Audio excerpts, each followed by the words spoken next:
So here's a little situation. Have you ever had an object in Blender and you want to kind of put it on the surface of another object? So you might, as a beginner, go ahead and just sort of rotate it and line it up and move around to try and kind of position it onto the surface. But this can be tricky and requires you to kind of look from all different angles.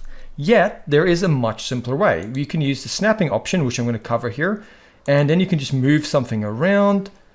You can duplicate it and it'll automatically rotate it and place it. And I'll even show you how we can set up mirroring like this so you can mirror it on the other side. So fun little beginner tutorial. Let's jump in and I'll show you how to do it.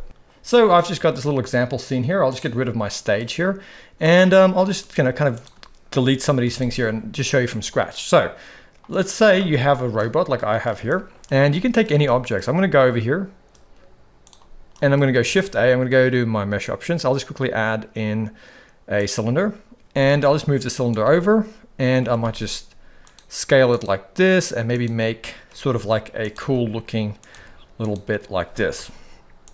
All right, something that just sort of looks mechanical. There we go, something like that. I'm going to right click and go Shade Auto Smooth. Now let's say I want this object to be all over this. So first of all, what I'll do is I'll scale it roughly to the scale that I want. So what you want to do is come up here and enable this little magnet, and by default it's not going to work the way you want. So you want to come to the drop down and you want to make sure that the face project here is enabled, right? So it can be one of these two choices. We want face project, and we also want to make sure that this button here that says align rotation to target, that's super important. That's also going to allow it not just to snap but to rotate the object dynamically, right? And now what we can do is we can select that object, right? I'm going to click on it and now I'm going to go G just to move it, and now you can see as I move it over this mesh, it's automatically just snapping to the surface and rotating beautifully like that, right? So what I could do here is, say for example I wanted to move this around but happen on the other side. And the cool thing you can do, and I'll just quickly show you, is you can go Shift A, go to your empty options, just add in an empty. So I'm going to go over cube. The reason we use an empty is because an empty is not going to show in the render, okay? And for now, I'll just turn off the snapping. And I'm going to select this object here. I'm going to go to the modifiers and I'm going to add modifier search and just type in MIR and give it a mirror.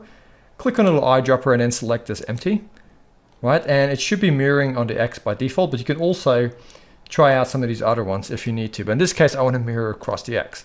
Then I'll turn the snapping back on and have a look at this. If I now go G and I move this, look at it, it's happening on the other side. So now I can very quickly go Shift D to duplicate, S to scale, Shift D to duplicate, and I can very quickly make all sorts of really cool decals that kind of go across my object like this, right? So this is absolutely fantastic for situations where you want to do sort of like fast prototyping or very quickly add in little facets or little decals or little details.